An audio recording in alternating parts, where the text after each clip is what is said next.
पड़े तो मैं 61,000 तो मिल रही थी।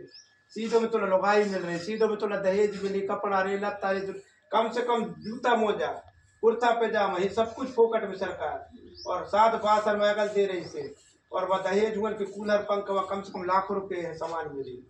की कतरात है 10-20 रुपए 100,000 2,000 मंडला जिले की ककैया ग्राम पंचायत में गरीब परिवारों की बेटियों के लिए विवाह के लिए चलाई जा रही मुख्यमंत्री कन्यादान योजना अब सवालों के घेरे में है। आरोप है कि योजना में शामिल करने के लिए आवेदकों से पैसों की मांग की गई।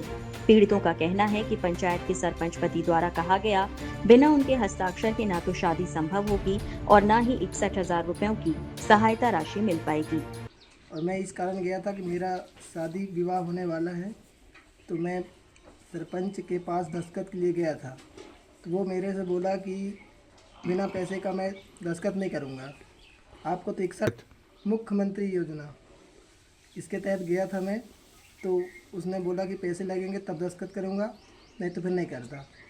और बोला कि मेरे वजह से लड़ाई लड़का बच्चा तुमको सब कुछ मिल रहा है, मेरे को क्या मिलेगा? आपको तो 61,000 मिलेगा, मेरे को क्या मिलेगा? इसके लिए मैं नहीं करूँगा साइन, आपको जो लगे तो कर लो, मेरा कोई कुछ नहीं कर सकता, ऐसे बोला उसने। आपने क्या कहा? फिर मैंने बोला ठीक है, नहीं कर रहे, तो मैं फिर जैसा गया था वैसे खाली हाथ आ गया था। मेरा फॉर्म में भी दस्तखत नहीं हुआ और मैं घर आ गया। क्या चाहते हो? मैं ये चाहता हूँ सर कि उसके आगे कार्रवाई की जाए, क्योंकि उसको हमने बनाया तो वो हमारा ही काम का नहीं है, तो क्या मतलब उसके सरपंच रहने का। आप मुख्यमंत्री कन्या योजना में शादी करना चाह रहे थे? जी, मैं शादी करना चाह रहा था, लेकिन मेरा शादी अब वो जब तक सरपंच दस्तखत ना करे जब तक नहीं हो सकता। वहीं पंचायत सचिव ने आरोपों पर सफाई देते हुए कहा कि उन्होंने नियमानुसार आवेदन पर हस्ताक्षर किए और योजना का लाभ लेने के लिए किसी भी प्रकार की राशि देने की आवश्यकता नहीं है। मुख्यमंत्री कन्यादान योजना के तहत वर के माध्यम से मेरे यहाँ लाया गया था। मैंने उनके फार्म में दस्तखत किया। इसके बाद वो सरपंच जी के घर गए दस्तखत कराने, और वो वहाँ पैसा की मांग हुआ, क्या हुआ इसके बारे में मेरे को मालूम नहीं है। नहीं, ये तो मुख्यमंत्री कन्यादान निःशुल्क विवाह है, इसमें कोई पैसा की मांग नहीं कर सकता, और जो मांग करता है वो उसके विरुद्ध कार्रवाई होनी चाहिए। अब सर ये है जांच हो रहा है, इसमें जो संबंधित दोषी पाए जाएंगे उनके विरुद्ध कार्रवाई होगी। इधर सरपंच पति ने भी सभी आरोपों को खारिज करते हुए महज मजाक बताया। उनका कहना है कि बातचीत के दौरान वीडियो बना लिया गया, जिसे गलत तरीके से पेश किया जा रहा है।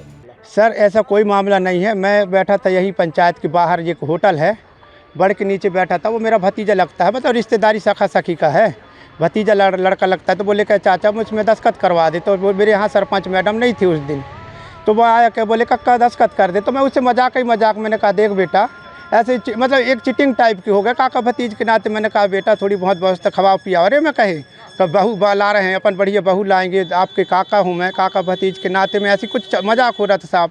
उससे बेपक्षी मेरे जो हैं तो 4 लोग ऐसे हैं जो मेरे बेपक्षी लोग हैं, जो मुझे दमेजने के लिए और मुझे शोहरत बदनाम करने के लिए लगे हैं साहब, ज़बरदस्ती में। ऐसा कोई मामला नहीं है कि मैं कोई पैसा मांगा है, ना कोई पैसा के मामला। आप देख सकते हैं कि ना मैं पैसा की डिमांड किया है, ना मैं पैसा उससे मांग किया है। सर मेरा भतीजा है, वो तो जात का मरार में जात का प्रधान, उससे मैं क्या पैसा लूँगा साहब? कन्यादान योजना में पैसा मांगने का तो कहीं से है ही नहीं है सर, और मैं उससे क्या पैसा लूँगा? वो तो मेरा भतीजा है, जात ही अकेले की रिश्तेदारी नहीं होती साहब, मैं उससे क्या पैसा की मांग करूँगा? और आज भी उनके साथ मेरा संबंध है, उस गांव से मेरा जीत हार होती है, उस गांव से हम पंचायत मेंबर बनते हैं, सरपंच बनते हैं, फिर हारते फिर जीते, उन लोगों से मेरा पारिवारिक रिश्ता होती है। सर उनका आरोप है कि अभी तक आपने उनके फॉर्म में दस्तखत नहीं किया। सर उस दिन दस्तखत इसलिए नहीं हुआ था कि सरपंच मैडम नहीं थी, सरपंच मैडम कहीं बाहर गया था, शादी विवाह चल रहा है। तो मैं उसे कह दिया था कि बेटा शाम को आ जाना यार, हम करवा दूंगा दस्तखत इज्जत सम्मान से, तू तो मेरा तो भतीजा है, तेरे को कहाँ रोक छेड़ कर रहा हूँ मैं, शाम को आ जाना बेटा। वो शाम को आऊँगा चाचा कहा, और मेरे ऊपर ब्लैंप लगा दिया सर कि मेरे पैसा मांग रहे हैं, फागूलाल मेरे से पैसा की मांग कर रहा है, जबकि ऐसा कुछ भी नहीं है साहब। मेरे साथ 2-4 लोग थे, जबकि उनसे पूछा जाए कि मैं पैसा की कहीं बात नहीं रखा हूँ, और मैं क्या पैसा लूँगा सर आप ही बता दें।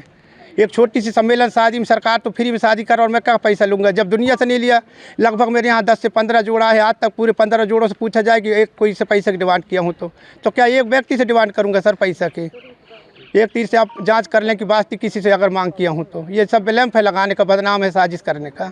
सवाल ये है कि क्या वास्तव में योजना के नाम पर अवैध वसूली की कोशिश की गई या फिर ये मामला केवल मजाक और गलतफहमी का है। वीडियो वायरल होने के बाद मामला चर्चा में है और अब सबकी निगाहें प्रशासन की कार्रवाई पर टिकी हैं। गौरतलब है कि जनहित से जुड़ी योजनाओं में इस तरह के आरोप न सिर्फ व्यवस्था पर सवाल खड़े करते हैं बल्कि जरूरतमंदों का भरोसा भी कमजोर करते हैं। ऐसे में सच्चाई सामने आना बेहद जरूरी है। पंजाब केसरी के लिए अरविंद सोनी की रिपोर्ट।